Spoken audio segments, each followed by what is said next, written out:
Welcome to another Fun Through Learning video. In this mini-series, we explore different things in our lives. Today we're talking about cats. We will dive into the history of them and their biology. Be prepared for extreme cuteness. Where did cats come from? Our history with cats goes further back than any of us imagine. Ever wonder why your cat seems so entitled to everything in your home? Maybe it's because we used to worship them.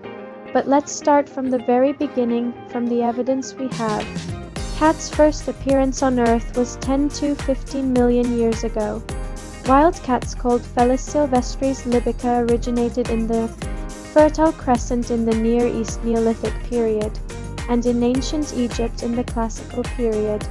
A burial site in Cyprus provided the first archaeological evidence of humans and cats living together 9,500 years ago. Cats were adored by the ancient Egyptians.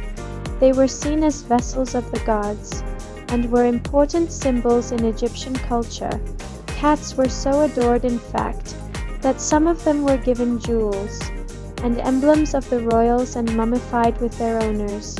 But why else would the Egyptians worship these small furry felines?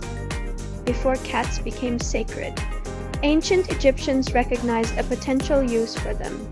People noticed that cats killed pests such as rats and mice that ruined crops vital to feeding the population.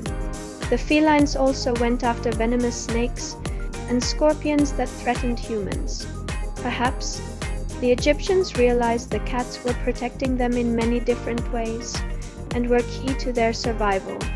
After some time, cats were integrated into the everyday life of Egyptians.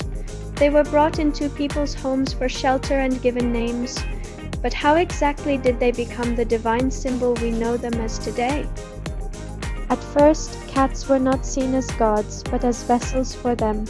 The ancient Egyptians believed that cats were chosen by the gods, and that some of the gods even adopted their likenesses.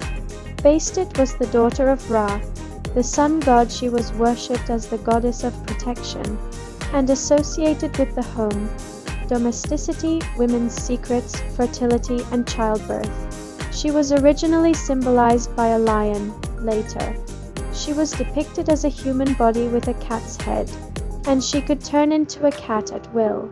Egyptian women and men would wear amulets depicting images of Bastet during times of fertility in the hope of channeling some of her divine feminine energy. Bastet could have been one of several reasons that the Egyptians worshipped cats. Some cats were born to be killed in ritual sacrifices and mummified as sacred offerings to the gods. In the temple of Bastet in Bubastis, priests would sometimes sell mummified cats to worshippers that were hoping to harness their divine energy. Cats were protectors of the underworld, as was Bastet.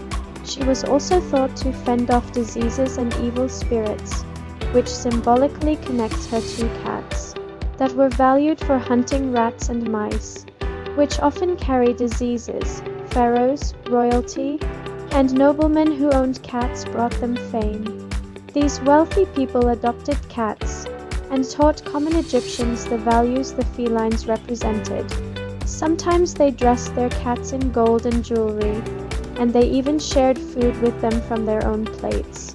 The adopted cats were so important to their human families that, when the royals passed, their cats were often mummified and put in the tomb next to their owners' remains. Thanks for watching. Join us next time for another Fun Through Learning lesson. Next time in this series, we'll be exploring how lights were made. Don't forget to like and subscribe to our channel. Turn on notifications so you know when we upload new lessons. You can email us at funthroughlearning.com at gmail.com to request specific lessons or give feedback. Stay curious.